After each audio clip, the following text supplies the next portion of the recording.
اقتدار کا دیا. یہ دو صفتیں پہلے ذات میں رکھی. پھر فرمایا وہ نبوتا، ہم نے پھر نبوت دی. پہلے علم کی منزل سے گزارا، پھر اقتدار کی منزل سے گزارا، جب جا کے نبوت کا عہدہ دیا ہے. براہ راست یا ڈائریکٹ نبی نہیں بنایا کسی کو کہ لو تم نبی بن گئے چلے جاؤ. حالانکہ اللہ کے فرما بردار بندے، نیک بندے، اچھے بندے اس کو تسلیم کرتے، اس کو قبول کرتے، اس کو ایکسیپٹ کرتے. جسے اللہ کہتا ہے کہ یہ نبی ہے، سب مان لیتے، سب تسلیم کر لیتے، سب قبول کر لیتے، سب اس کو اپنا نبی تسلیم کرتے.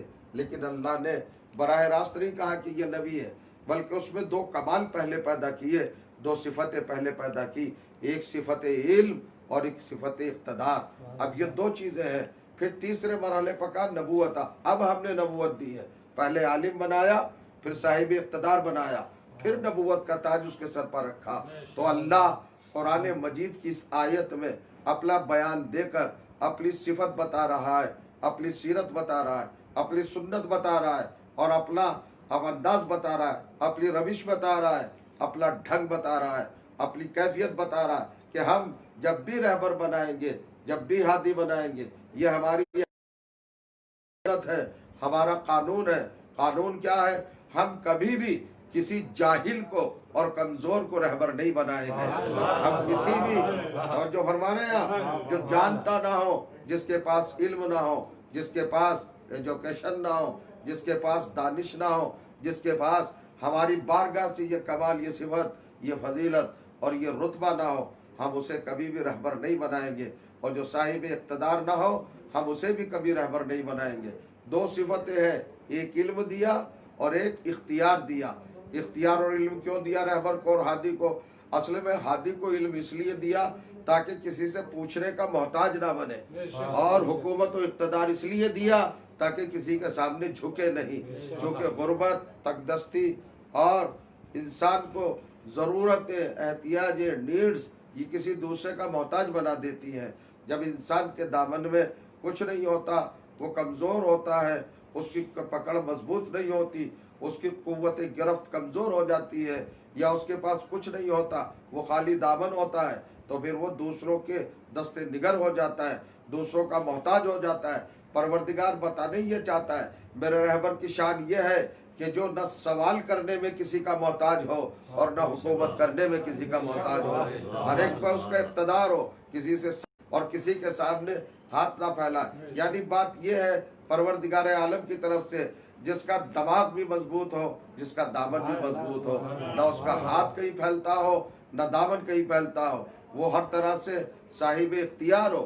حکم کا مطلب اختیار کے بھی ہے. یعنی اللہ مجبور کو اور جاہل کو کبھی رہبر نہیں بناتا.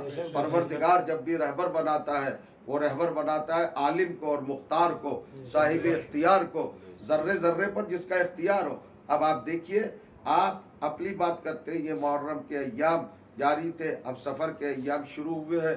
2 مہینے 8 دن یہ ہمارا گفتگو کا سلسلہ، تقاریر کا سلسلہ، مجالس کا سلسلہ، ذکر الہی کا سلسلہ، ذکر رسول کا سلسلہ، ذکر قرآن کا سلسلہ، ذکر حسین کے تعلق سے تمام سلسلے وابستہ رہتے ہیں، اور لوگوں تک، لوگوں کے ذہنوں تک یہ حقائق، یہ سچائیاں، یہ صداقتیں پہنچتی رہتی ہے. تعارف ہوتا ہے نبیوں کا، عرفان ہوتا ہے رسولوں کا، معرفت ہوتی ہے خلیفۃ اللہوں کی، اور پہچان ہوتی ہے اماموں کی، شناخت ہوتی ہے ولیوں کی. رہبروں کو پہچانا جاتا ہے، رہنماؤں کو پہچانا جاتا ہے، بتایا جاتا ہے. ان مجالس میں حقائق قرآن بیان ہوتے ہیں، ان مجالس میں سچائیاں بتائی جاتی ہیں، نجات کے ذرائع بتائے جاتے ہیں، انسانی ترقی کے گر بتائے جاتے ہیں، اللہ سے رضا کے سلیقے بتائے جاتے ہیں، پیغمبر کی خوشنودی کے طریقے بتائے جاتے ہیں، اخلاقیات سنوارنے کا یہاں پر انداز دیا جاتا ہے، تہذیب، ادب. مجلسوں کا کی دل شکنی کی جائے، یا کسی پر حملہ کیا جائے، یا کسی شخصیت کو مجروح کیا جائے، یا کسی کے کردار کشی کی جائے، ایسا مطلب مجلسوں کا نہیں ہوتا. ہم مہذب قوم ہیں، ہم تہذیب یافتہ قوم ہیں، ہم اخلاق کا دامن اپنے ہاتھ میں رکھتے ہیں. ہمارا رسول بھی خلق عظیم پر فائز ہے، اور ان کے سارے جانشین بھی خلق عظیم پر فائز تھے. ہمیں انہی کی سیرت پہ چلنا ہے، انہی کی سنت پہ چلنا ہے، انہی کے راستے پر چلنا ہے. ہمیں انسانیت کو حقائق سے آگاہ کرانا ہے، سچائیوں سے آگاہ کرانا ہے. بتانا ہے، ہمیں کسی کی ذات پر حملہ نہیں کرنا، ہمیں کسی کو برا بھلا نہیں کہنا ہے۔ منبر اچھائیاں بیان کرنے کے لیے ادائے امانت کی جگہ ہے، یہ مقام رسالت ہے، یہاں سے رسالت ہی بیان ہو، یہاں سے ہدایت ہی بیان ہو، یہاں سے رشد و نجات کے جادے قائم ہو، راستے قائم ہو، یہاں سے یہ تمام حقائق اور یہ تمام علامتیں معین ہو، تب تو ہے لطف۔ اب قرآن مجید پڑھنا یا قرآن کی آیات سنانا یہ کسی پر حملہ نہیں ہے، یہ کسی پر اٹیک نہیں ہے۔ اب ہم کیا کر سکتے ہیں بھائی؟ مخلوقات کا پیدا کرنے والا، انسان کا پیدا کرنے والا، وہ اپنے پیدا کیے ہوئے وجودوں سے ہم سے زیادہ واقف ہے، ان ہستیوں سے جسے اس نے بنایا ہے۔ انسانیت یہ پوری مخلوقات، یہ پوری دنیا اسی نے بنائی ہے، تو ہر ایک کی فطرت کو، نیچر کو جانتا ہے۔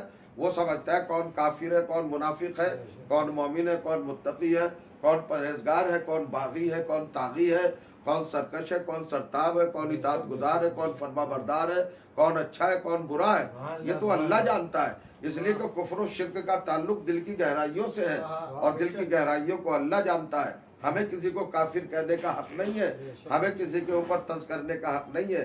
اور دوسری بات یہ ہے، کافر کہنے کا چلن وہی ہے جہاں یہ بری عادت ڈالی گئی ہے۔ اگر پہلے ہی سے روک دیا جاتا تو آج یہ بری عادت مسلمانوں کے درمیان نہ ہوتی، اگر پہلے ہی سے پابندی لگائی جاتی۔ اب بتائیے، میں، آپ، ہما، شما، ان کی اوقات کیا ہے، حیثیت کیا ہے، ہم لوگوں کا کیا مرتبہ ہے، کیا رتبہ ہے؟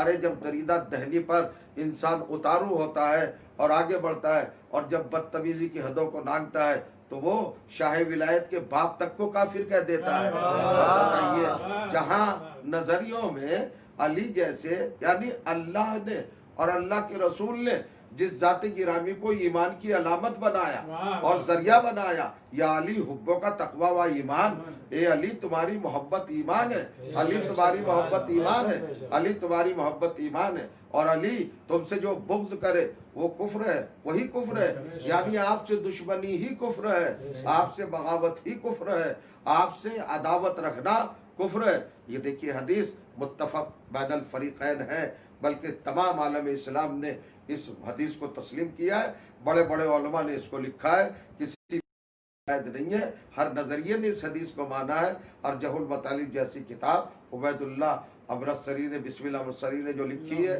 بڑی کتاب ہے۔ یہ نابی المودت بڑی کتاب ہے، اور جتنی بھی حدیثوں کی کتابیں ہیں تقریباً سب کے اندر یہ حدیث موجود ہے، سب کے اندر یہ روایت موجود ہے، سب کے اندر یہ قول رسول موجود ہے۔ اور یہ بھی ہے کہ قول رسول کی ذمہ داری قرآن نے لی ہے کہ ہمارا نبی بشری تقاضوں کی بنیاد پر نہیں بولتا، ذاتی خواہشات کی بنیاد پر نہیں بولتا، وہ رشتہ داری کے معاملے میں نہیں بولتا، وہ عزیز داری کی وجہ سے نہیں بولتا، وہ علی کے فضائل اس لیے بیان نہیں کر رہا ہے کہ علی ان کا بھائی ہے، یا علی کو انہوں نے گود میں پالا ہے، یا علی کو پروان چڑھایا ہے، یا علی کی پرورش کی ہے، یا علی ان کے داماد ہے، اکلوتے داماد، اکلوتی بیٹی کے شوہر ہے اس لیے محبت نہیں ہے، یا ان کے نواسوں کے باپ ہیں اس لیے محبت نہیں ہے، یا رسول کی ہر جگہ مدد کی، نصرت کی، رسول کو ہر جگہ علی نے بچایا، ایسا بھی نہیں۔ کسی بنیاد پر، چونکہ نبی اپنی ذاتی غرض پر کسی کو نہ تسلیم کرتا ہے اور نہ کسی کی تردید کرتا ہے، نبی تو وہ کرتا ہے جو اللہ کہتا ہے،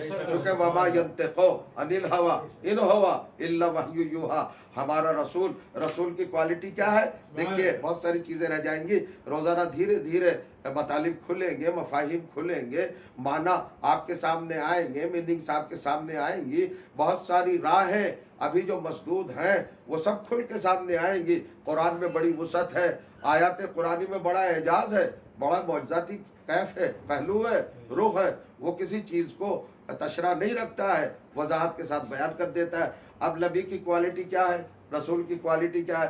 دعوے تو بڑے بڑے ہوتے ہیں صاحب کہ ہم رسول اللہ کو مانتے ہیں، رسول اللہ کو مانتے ہیں، رسول اللہ کو مانتے ہیں، ہم محبوب خدا کو مانتے ہیں، ہم حبیب خدا کو مانتے ہیں۔ بے شک مانتے ہیں بھائی، مسلمان کا ماننا لازمی ہے، اور پیغمبر سے محبت کرنا بھی ضروری ہے، ان کا عشق ہی تو اصل ایمان ہے، ان کی محبت ہی تو اصل ایمان ہے۔ سب کچھ تو رسول ہے، جڑ بنیاد اصل اساس پیغمبر ہے، پیغمبر کو مانے بغیر تو کوئی کام چلتا ہی نہیں۔ تو ہر مسلمان کہتا ہے 73 کے 73 فرقے جتنے بھی ہیں بھائی، وہ چاہے برادران اہل سنت ہوں یا برادران اہل شیعہ ہوں، وہ دیوبندی ہوں، بریلوی ہوں، حنفی ہوں، شافعی ہوں، حنبلی ہوں، سلیمانی ہوں، مالکی ہوں، یا شیعوں میں بھی جتنے ہیں، چاہے وہ اپنے آغا خانی ہوں یا بحری ہوں یا دوسرے اثنا عشری ہوں یا ششی امامی ہوں، کوئی بھی ہو، آپ دیکھیں جا کے فرقہ اور نظریات میں تو ہر جگہ پر تفرق ہے، تعدد ہے، الگ الگ لوگ ہیں اپنے اپنے زاویے سے سوچنے والے اس دنیا میں بہت لوگ ہیں. اب ان کو دیکھیے گا، وہ رسول اللہ کو سبھی مانتے ہیں اپنے اپنے طور پر، مگر لوگ شور زیادہ مچاتے ہیں کہ ہم رسول کو مانتے ہیں. قرآن مجید ایک بات کہتا ہے کہ رسول کو ماننا ہی کافی نہیں ہے، رسول کو جاننا ضروری ہے. تو کریں آپ ماننے کا دعویٰ کرنے والوں سے سوال کریے کہ جناب آپ مانتے تو ہیں، مگر یہ بتائیے پہچانتے کتنے ہیں؟ بس آپ نے اتنا ہی پہچانا کہ آپ کو اپنا جیسا نظر آیا. جس رسول کے جیسا اللہ نے کوئی پیدا ہی نہیں کیا. مجھے سمجھ میں نہیں آتا، یعنی پیدا کرنے والا اللہ ہے، پیدا کرنے والا پروردگار ہے. آپ ذرا قرآن پڑھیے، قرآن مجید میں آپ کو حیرت ہوگی، 6666 آیات ہیں قرآن مجید میں، اور پروردگار عالم نے اپنے حبیب کا سراپا پیش کیا ہے. قرآن کی آیتوں میں زلفوں کی تعریف ہے، آنکھوں کی تعریف ہے، آپ کے لب گرامی کی تعریف ہے، آپ کی زبان کی تعریف ہے، آپ کے چہرے کی تعریف ہے، آپ کے سینے کی تعریف ہے، آپ کی پیشانی کی تعریف ہے، آپ کے ہاتھوں کی تعریف ہے. اب وقت نہیں ہوتا کہ ایک مجلس میں سارے مسائل بتا دیے جائے، لیکن بہت کچھ ہے. آپ ذرا سمجھیں اور فکر کریں. قرآن مجید میں پورا سراپا، جس میں رسول کے ایک ایک عضو کو، ایک ایک پارٹ کو، ایک ایک حصے کو اللہ نے اپنی نگاہ قدرت کے سامنے رکھ کر تذکرہ کیا ہے اور آیتوں میں ڈھالا ہے. اور فرمانے جب زلفوں کی بات آئی تو وہ ضحیٰ کہا، واللیل اذا سجا کہا. جب آنکھوں کی بات آئی تو مرج البحرین یلتقیان، سمندر کی گہرائیوں سے تشبیہ دی. جب پیشانی کی بات آئی تو رق منشور کہا، یا عرش اعظم کہا، یا کرسی کہا. جب سینے کی بات آئی تو اس وقت بھی اللہ نے وہ علوم کا سمندر کہا. تو غرض یہ ہے کہ پروردگار عالم نے رسول کے جسم کے ایک ایک ٹکڑے کو اپنی مدحت اور اپنی تعریف کا ذریعہ بنایا اور اس نے بیان کیا قرآن مجید میں اشاروں میں. لیکن کہیں پر بھی نبی کو یہ نہیں کہا کہ نبی ایسا ہے، نبی ایسا، نبی کو نہیں کہا. نبی کے بدن کے حصوں کو تشبیہ کے مقام پر رکھا کہ نبی کی آنکھیں ایسی ہیں. توجہ چاہ رہا ہوں، ذرا سمجھیے، فرق پہچانیے اللہ کا. اس مقام پر آپ کو تھوڑی سی فکر کرنا ہے، تھوڑی سی تھنکنگ کرنا ہے، تاکہ ایک میسج پہنچ جائے، ایک پیغام پہنچ جائے، قرآن کا زاویہ فکر سمجھ میں آ جائے کہ پیغمبر کو کس منزل پر رکھا ہے، سرکار دو جہاں کو، سرور کائنات کو، باعث تخلیق عالم کو اللہ نے کس مقام پہ رکھا. قرآن کیا بتانا چاہتا ہے؟ کیا کہا اللہ نے؟ اور کیجئے گا، نبی کی زلفیں کیسی ہیں؟ جیسی چھائی ہوئی مکمل ڈارک میں ڈوبی ہوئی، اندھیرے میں ڈوبی ہوئی کالی سیاہ رات. جب اپنے شباب پر ہو رات تو اللہ نے کہا نبی کی زلفیں ایسی. اور نبی کے چہرے کو، نبی کے رخسار کو کیا کہا؟ والضحیٰ، والضحیٰ. نبی کے رخسار کو کیا کہا؟ نبی کے چہرے کو کیا کہا؟ نبی کے چہرہ اقدس کا تعارف کیا کیا؟ تشبیہ کیسے دی، مثال کیسے دی؟ ایگزامپل ہے، مثال دی ہے، تشبیہ دے رہا. نبی کا چہرہ کیسا ہے؟ والضحیٰ، جیسے اپنے کمال پہ پہنچا ہوا آفتاب، یعنی سورج جب نصف النہار پہ پہنچ جائے، اپنے کمال پہ ہو، جب بالکل کلائمیکس پر سورج ہو، تو اللہ نے کہا نبی کے رخسار گرامی ایسے ہیں. نبی کے ہاتھوں کو کیا کہا؟ ارے ہاتھوں کو تو خود اپنا ہاتھ کہا، تشبیہ دی. نبی کا ہاتھ نہیں ہے، میرا ہاتھ ہے، ید اللہ فوق ایدیہم. اور فرمانے آپ نبی کے ہاتھ کو اپنا ہاتھ کہا. تو میں بتانا چاہتا ہوں کہ تشبیہ بھی تو ہوتی ہے نا، تشبیہ دی جاتی ہے. لیکن اللہ نے جتنی قرآن میں نبی کو ہماری نگاہوں کے سامنے تعارف کرانے کے حوالے سے، پہچانوانے کے طور پر، شناخت کے طور پر جو اسے رکھا ہے تشبیہوں کے ذریعے، ایسا ہے، زلفیں ایسی ہیں، آنکھیں ایسی ہیں. آنکھوں کو کیا کہا؟ مرج البحرین. بحر سمندر کو کہتے، بحرین دو سمندر، گہرے سمندر، بہت گہرے، جن کی گہرائی کی کسی کو بالکل تھا کہ کوئی اندازہ ہی نہ ہو کسی کو بھی. وہ بحر سمندر، وہ گہرے سمندر، نبی کی آنکھوں سے تشبیہ دی. اب آپ نے سوچا میں کیا بتانا چاہ رہا ہوں ان باتوں سے؟ اللہ نے یہ نہیں کہا کہ نبی کی آنکھیں غور کریے گا، اللہ نے یہ نہیں کہا کہ سمندر نبی کی آنکھوں جیسے ہے، یہ کہا نبی کی آنکھ سمندر جیسی ہے، سمجھیے گا، یہ نہیں کہا کہ رات نبی کی زلفوں جیسی ہے، بلکہ کہا کہ نبی کی زلفیں رات جیسی ہے۔ یہ نہیں کہا کہ سورج، یہ تو کہا کہ سورج نبی کے، غور کریے گا، نبی کے رخسار سورج جیسے ہیں جب وہ کمال پہ ہو، یہ نہیں کہا کہ سورج نبی کے رخسار جیسا ہے، یعنی ایک طرفہ بات کہی ہے اللہ نے۔ یہ کیوں کہا؟ اس لیے کہا چہرہ کیسا ہے، چہرہ ایسا ہے، زلفیں کیسی ہے، زلفیں ایسی ہے، یعنی چیزوں سے نسبت تو دی مگر چیزوں کو پیغمبر جیسا نہیں کہا، تاکہ انسان قرآن پڑھ کے سمجھ لے کہ پیغمبر تو سب جیسا ہو سکتا ہے لیکن کوئی پیغمبر جیسا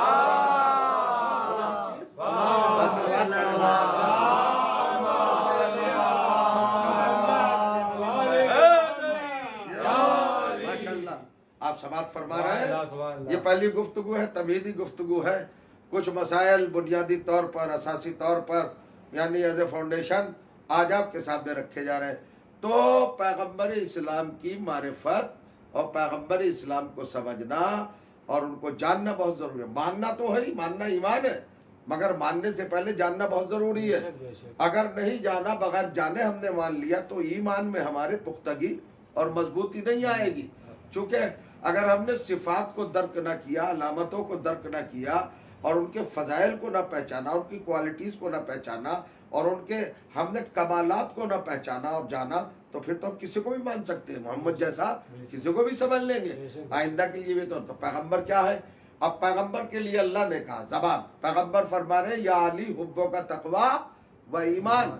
میں یہاں سے چلاتا اس بات کو لے کر دور نہ پہنچ جائے آپ کہ لوگوں کا ہباؤ کھلوا دیا، اصل میں لوگوں کی دریدہ دہنی بڑھ گئی، بند نہیں لگایا پہلے ہی، ہے نا؟ علی کے باپ کو کافر کہا۔ لوگ بتائیے ہمارے خلاف ایک پورا محاذ ہے اس وقت دنیا میں اور بہت زیادہ مرتب کیا جا رہا ہے ان کو جو اس مذہب کو ختم کرنے کی نیت بنائے ہوئے، کیے ہوئے، پختہ اور ارادہ رکھتے ہیں کہ شیعت کو دیا جائے۔ صاحب یہ شیعہ صحابہ کو برا کہتے ہیں اور شیعہ ازواج رسول کو برا کہتے ہیں اور یہ کرتے ہیں وہ کرتے ہیں، بالکل غلط تہمت ہے۔ نہ ہم اصحاب کو برا کہتے ہیں، نہ ازواج کو برا کہتے ہیں۔ ہمارے ہاں یہ اجازت دی نہیں گئی ہے کہ کسی کو برا کہا جائے۔ ہم تو برے کو برا نہیں کہتے، جس کی برائیاں معلوم ہے ہم نے بھائی ممبر پہ بروں کا تذکرہ کرنے کا وقت کس کے پاس ہے؟ اچھوں کے ذکر سے فرصت نہیں ملتے۔ جن کے پاس اچھے کردار نہ ہوں وہ بروں کا تذکرہ کریں۔ ہمارے پاس تو اچھے کردار اتنے ہیں کہ ہمیں انہی سے فرصت نہیں ملتی۔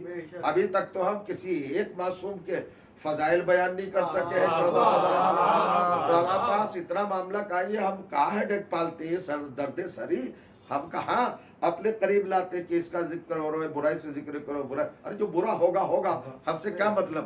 ہمیں اہل بیت کا ذکر کرنا، مگر ہم بتا رہے ہیں کہ تہمت الٹی جو لگائی جاتی ہو، آپ دیکھ رہے ہیں یہ موجودہ دور میں فی زمانہ، ابھی دیکھیں پاکستان میں کیا ہنگامہ مچا ہے۔ پاکستان تو ایسا لگتا ہے جیسے کبھی اس کے مقدر میں سکون ہے ہی نہیں، چونکہ اس کی نیت ہی اچھی نہیں ہے، ہمیشہ ہندوستان کے خلاف رہتا ہے، انڈیا کے خلاف رہتا ہے، سازشیں کرتا رہتا ہے۔ تو جو دوسروں کے لیے سازشیں کرتا ہے وہ خود پریشان رہتا ہے، یہ تو طے ہے نا۔ جو دوسروں کے لیے حرکتیں کرتا رہتا ہے وہی اپنے آپ کو سنبھالو۔ اب یہ ایک نیا شوشہ آیا ہے کہ شیعوں کو ختم کرو، شیعوں کو مارا جائے، یہ کیا جائے، وہ کیا جائے، یہ صحابہ کو برا کہتے ہیں اور یہ فلاں کو برا کہتے ہیں، فلاں کو برا کہتے ہیں۔ میں ایک بات پوچھنا چاہتا ہوں، صحابہ کرام ہمارے سر آنکھوں پر، مگر صحابی بنتا کب ہے؟ کیسے بنتا ہے صحابی؟ صحابی آسمان سے نہیں آتا، صحابی ماں کی شکم سے پیدا نہیں ہوتا، صحابی بائی برتھ نہیں ہوتا۔ اے بھائی صحابہ کرام رسول کی آمد سے پہلے کم سے کم جب تک رسول اللہ نے اعلان رسالت کیا اپنے 40 سال کے سن تک، تو کوئی تھا مسلمان؟